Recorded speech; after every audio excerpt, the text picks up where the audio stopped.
을 통해서 묵상할 수 있는 것은 성도에게 기도는 삶입니다라는 것입니다. 성도에게 기도는 삶입니다라는 것입니다. 우리 2절 말씀을 다시 한번 읽어보겠습니다. 항상 기도를 힘쓰고 기도 가운데 감사함으로 깨어 있으십시오. 2절 말씀을 보면 성도가 어떻게 기도를 해야 하는지 말하고 있습니다. 성도는 항상 기도하고 힘써서 기도하고 감사함으로 기도하며 깨어서 기도해야 합니다. 그것이 성도의 삶이기 때문에 그렇습니다. 여기서 항상 힘쓰고라는 헬라어는 일종의 합성어인데 흔들림 없이 끈기 있게 계속해서 열심으로 한다, 이런 의미가 있습니다. 유대인들처럼 기도 시간에만 형식적으로 그리고 반복적으로 기도하는 것이 아니라 매 순간마다 뜨거운 기도를 드려야 기도가 삶 그 자체가 되는 것입니다. 골로새서의 오늘 말씀이 아니더라도 이렇게 쉬지 말고 열심히 기도하라는 말은 성경에 많이 기록되어 있습니다. 우리 예수님께서도 쉬지 말고 항상 기도하라고 말씀하셨죠. 그러나 우리는 항상 기도하라는 이 기도의 중요성에 대해서는 잘 알고 있으면서 기도에 대한 부담을 느낄 때가 있습니다. 기도를 열심히 해라, 항상 해라, 내 얘기는 아닌 것 같기도 하고 나에게는 조금 어려운 일인 것 같기도 하고 아직 이른 것 같기도 하고 여러 가지 생각이 있을 것 같습니다. 그러나 지난번에도 말씀드렸듯이 기도라는 것은 성도들에게 주어진 특권입니다. 하늘에 계신 아버지께 기도할 수 있는 것은 성도밖에 할 수 없는 일이고, 그리고 기도를 통해 하늘 문을 열 수 있는 기도는 열쇠이기 때문에 그렇습니다. 성도인 저와 여러분이 기도를 통해서 이 지상에서 하늘의 문을 열고 그리고 거룩한 주님 앞에 나아가서 그분의 사랑과 임재를 체험한다면 사실 그 이상으로 우리가 감사할 것은 없겠죠. 그리고 바울은 기도 가운데 감사함으로 깨어 있으십시오, 이렇게 얘기합니다. 항상 기도에 힘쓰기 위해서는 감사와 깨어있음이 필요하다라는 것이죠. 달리 말하면 감사와 깨어있음이 있어야 계속해서 기도할 수 있다라는 거예요. 왜냐하면 감사와 깨어있음은 기도를 바치는 기둥이기 때문에 그렇습니다. 말씀드린 대로 성도는 기도할 수 있는 특권을 가졌다라고 했죠. 그 특권을 가진 것에 대해서 감사를 해야 됩니다. 이 주어진 특권에 감사하지 못하고 인정하지 못한다면 기도를 계속하기란 어렵죠. 우리는 기도할 때 어떻게 기도합니까? 하나님 아버지, 우리가 하나님 아버지를 부르며 그 보좌 앞으로 나아가 기도하지 않습니까? 그리고 마지막에 예수님의 이름으로 마치죠. 중보자 예수님의 도움으로 우리가 하나님의 보좌 앞으로 나아갈 수 있게 된 것입니다. 이런 엄청난 사실을 알고 우리가 기도할 수 있다는 것은 기도 자체가 은혜이고 감사라는 것이죠. 그러나 많은 성도들이 이러한 사실보다 자기가 요구하는 내용에만 정신을 쏟은 나머지 기도 응답이 안 된다고 불평하고 하죠.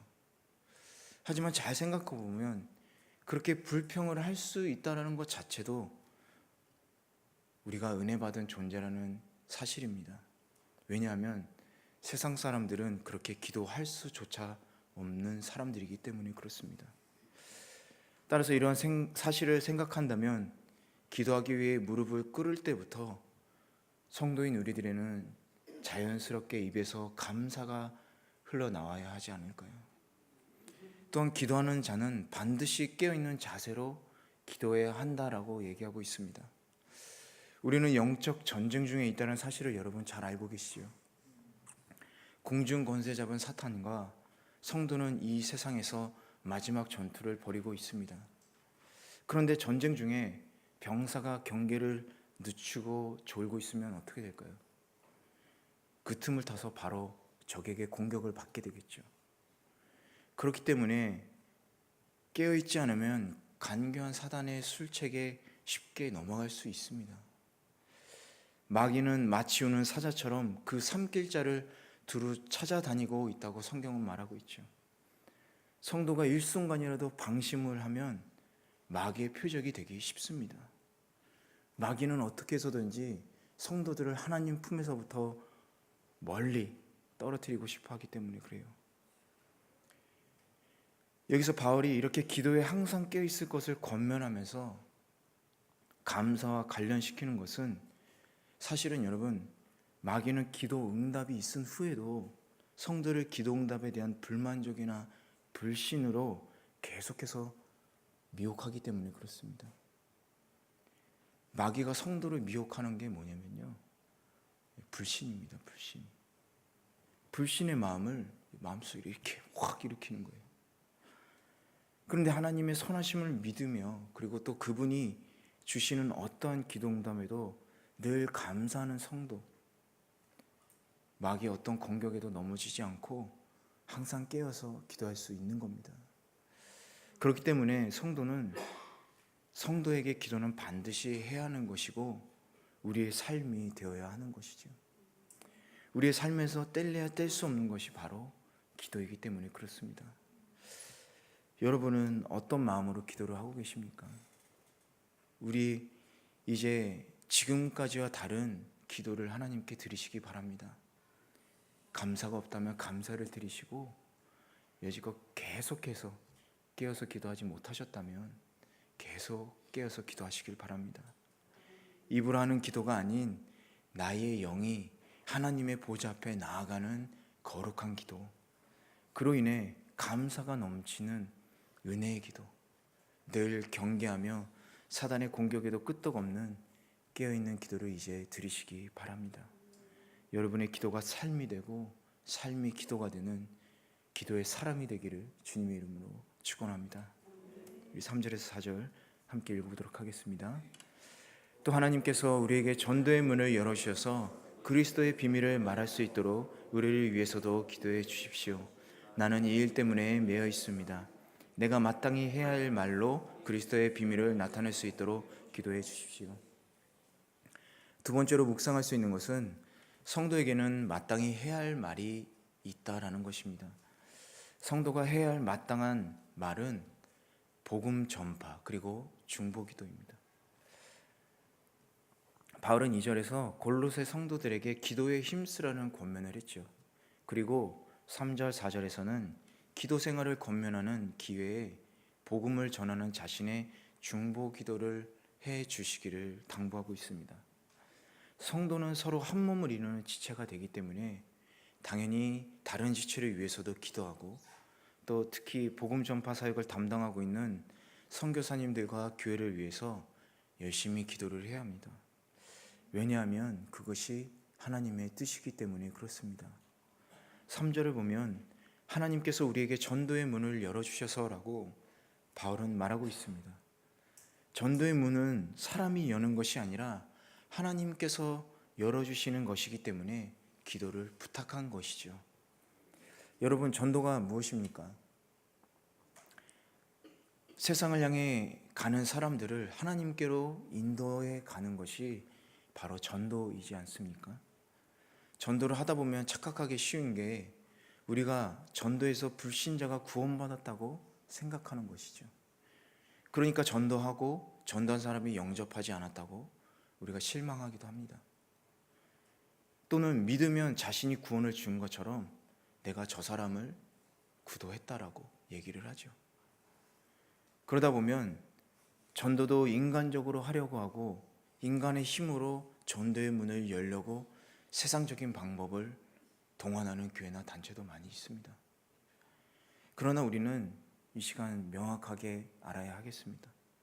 우리는 하나님께로 인도하는 역할을 하는 것일 뿐 구원을 주시는 것은 하나님이시다라는 거예요. 그렇기 때문에 전도의 문을 열어주신 하나님께 구원을 위해서도 우리는 기도를 해야 하는 것이죠. 계속해서 보면 그리스도의 비밀을 말할 수 있도록 우리를 위해서도 기도해 주십시오. 나는 이 일 때문에 매여 있습니다. 바울은 말하고 있습니다. 그리스도의 비밀은 복음을 말합니다. 바울이 이런 표현을 쓴 것은 당시 골로새 교회에 침투했던 이단들이 자주 이런 비밀이란 단어를 사용했기 때문에 그 단어를 사용하면서 그리스도의 진리를 역설적으로 얘기하고 있는 것이죠. 그러므로 지금 사도 바울은 골로새 교인들에게 중보기도를 부탁하되 다름 아닌 복음 전파를 계속할 수 있도록 기도해 주기를 부탁하고 있습니다. 그런데 사도 바울이 이 얘기를 하고 있는 상황이 어떤 상황인가 우리가 생각해 볼 필요가 있습니다. 바울은 지금 평화로운 분위기에서 차 한잔 마시면서 편지를 쓰면서 기도를 부탁하고 있는 것이 아니죠. 감옥 안에서 편지를 쓰고 있습니다. 범죄를 저질러서가 아니라 단지 복음을 전했다는 이유로 감옥에 매인 몸이 된 것이죠. 이런 상황 속에서 저 같으면 지인에게 연락을 하거나 이렇게 도움을 청하겠죠. 어떻게 해서든지 변호사를 선임해서 엮고서 할 것 같습니다. 그런데 바울은 분노하지 않고 꺼내달라고 하지도 않고 단지 그리스도의 비밀인 복음을 다시 전하게 해달라고 기도를 부탁하고 있는 것입니다. 바울은 하나님께서 이방인의 사도로 자신을 세우셨다는 분명한 소명의식과 복음 전파에 대한 불타는 열정이 있었습니다. 그리고 그것으로 인해서 어떠한 어려움도 감당할 수 있었습니다. 그런데 바울에 비하면 지금 우리들의 모습은 어떻습니까? 너무 편하게 복음을 전하려 하고 너무 편하게 교회 생활을 하려고 하지 않습니까? 기도도 마찬가지로 내가 열심히 기도하는 것보다 누가 기도 좀 해줬으면 좋겠다 이렇게 생각하지 않으십니까? 여러분, 복음 전도는 목회자나 선교자의 몫이 아닙니다. 성도라면 누구나 마땅히 해야 할 일인 것이죠.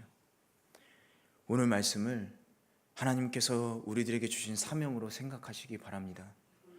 나에게도 그리스도의 비밀인 복음을 전파하는 사명이 주어졌다. 할렐루야. 그래도 혹시 복음 전할 용기가 없다면 기도라도 하시기 바랍니다. 선교학에서는 직접 선교, 간접 선교라는 것이 있어요. 선교지에 직접 가서 복음을 전하는 것을 직접 선교라고 하고, 또 간접 선교라는 것은 헌금이나 또 헌품을 선교지에 공급하거나 또 중보 기도하는 것을 말합니다. 여러분 잘 아시는 허드슨 테일러 선교사님은 중국 내륙 선교의 개척자이십니다. 그런데 그 선교사님이 내지 선교를 하며 여러 선교 기지를 이렇게 만들었어요. 그런데 이상하게 가장 환경이 열악한 곳에 성장이 가장 빨랐다라고 합니다. 그런데 그러던 중에 안식년을 얻어서 본국으로 돌아가서 왜 그 열악한 지역이 성장하게 되었나 그 이야기를 들었다고 합니다. 스코틀랜드의 한 교회 성도가 바로 그 지역을 담당하던 선교사의 친구였는데, 그 성도님은 친구와 그 선교지 부흥을 위해서 6년 동안 하루도 빠짐없이 계속 기도해 왔다라는 거예요. 여러분, 중보기도란 이런 능력이 있는 겁니다. 그 선교지가 부흥할 수 있었던 것은 단지 선교사가 그곳에 들어가서 복음을 전했을 뿐만 아니라 이렇게 뒤에서 끊임없이 기도해주는 사람들이 있었다라는 거죠. 이게 바로 선교라는 거예요. 직접 가서 선교하는 사람이 있으면 뒤에서도 선교를 하는 사람들이 있는 겁니다. 여러분, 이제 복음 전도를 선교사나 현지 목회자에게 맡기지 마시고 성도로서 함께 해야 할 일을 하시기 바랍니다. 그리고 물질이 없어서 나이가 많거나 어려서 못하는 것이 아니라 중보기도는 누구나 할 수 있는 하나님의 강력한 사역이라는 것을 깨닫기 바라십니다. 개인 기도만이 아니라 믿지 않는 가족과 이웃을 위해서, 교회와 국가를 위해서, 하나님의 나라를 위해서 합심해서 기도할 때 놀라운 기도의 역사가 일어납니다. 그러니 기도할 때 믿음과 확신을 가지고 중보하시기 바랍니다. 그러면 하나님은 그 기도를 들으시고 반드시 응답해 주실 것입니다. 이제 하나님의 뜻에 따라 마땅히 해야 할 말을 하시기 바랍니다. 복음을 전하시고 기도로 후원하시면서 하늘나라의 상급을 쌓는 저와 여러분 되시기를 바랍니다. 마지막 5절 6절 함께 읽어보도록 하겠습니다. 시작.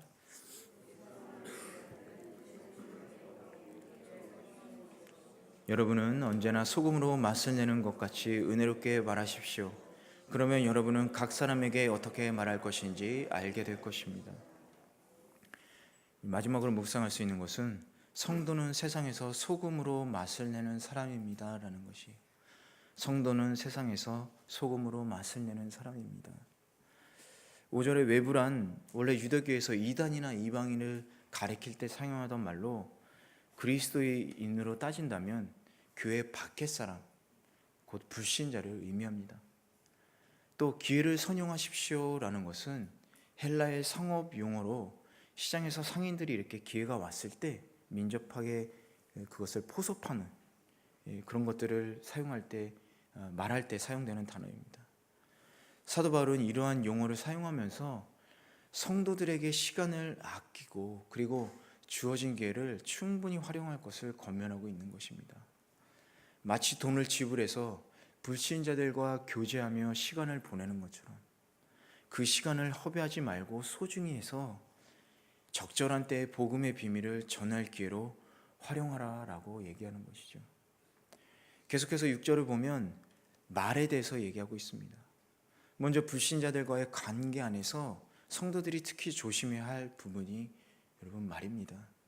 그리고 성도가 제일 먼저 변화되어야 할 부분도 말이고요. 성령으로 거듭난 그리스도인으로서 경건에 이르는 성숙한 삶을 살기 위해서는 우선 언어 생활을 조심해야 합니다. 특히 불신자들과 대화할 때는 성도들은 더욱더 조심해야 합니다. 그래서 바울은 성도들의 언어 생활에 대해서 은혜롭게 말하십시오 이렇게 얘기하는 거죠. 여러분, 은혜롭게 말하시고 계십니까? 말은 마음에서부터 나오죠. 사람은 마음이 악하면 악한 말을 하고 마음이 선하면 선한 말을 하게 되어 있습니다. 따라서 그리스도인들은 항상 자신의 마음에 하나님의 은혜가 거하도록 해야 은혜로운 말을 할 수 있겠죠. 하나님의 은혜로 가득하지 않은 마음에는 어떠한 아름다운 말도 나올 수가 없습니다. 반대로 하나님의 은혜로 충만하다면 마음에서는 남에게 상처를 주는 말이나 폭언이 나오지 않겠죠. 하나님의 은혜 속에 거하는 자만이 불신자들에게 감동과 변화를 줄 수 있는 사랑의 말을 할 수 있습니다. 그래서 성도는 은혜롭게 말을 해야 되는데 소금으로 맛을 내는 것 같이 이렇게 바울은 얘기하고 있습니다.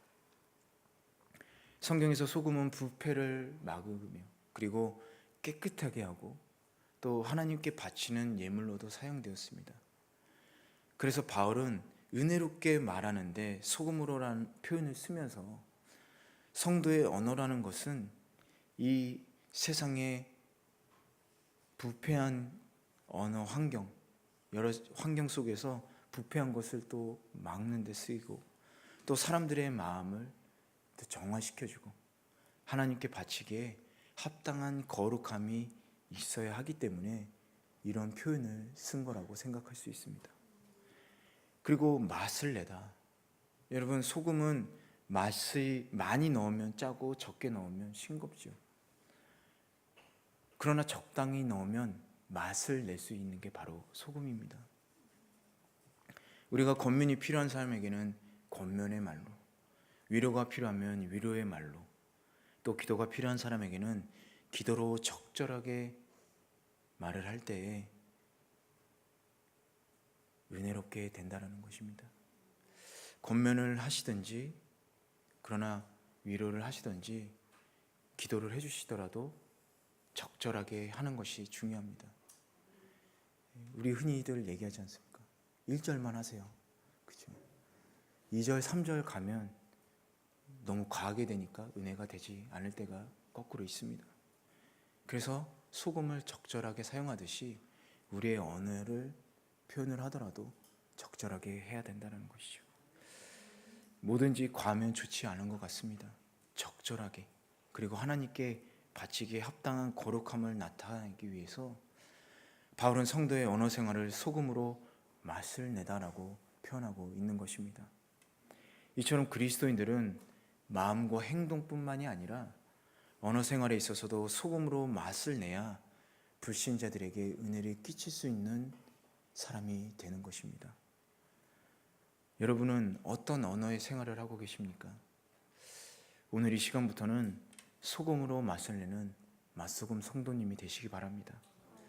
오늘 바울의 말씀처럼 성도인 저와 여러분도 서로를 향한 기도, 그리고 그리스도의 비밀인 복음을 전함으로 하나님 나라를 위해 귀하게 쓰임받는 성도들이 되기를 주님의 이름으로 간절히 축원합니다.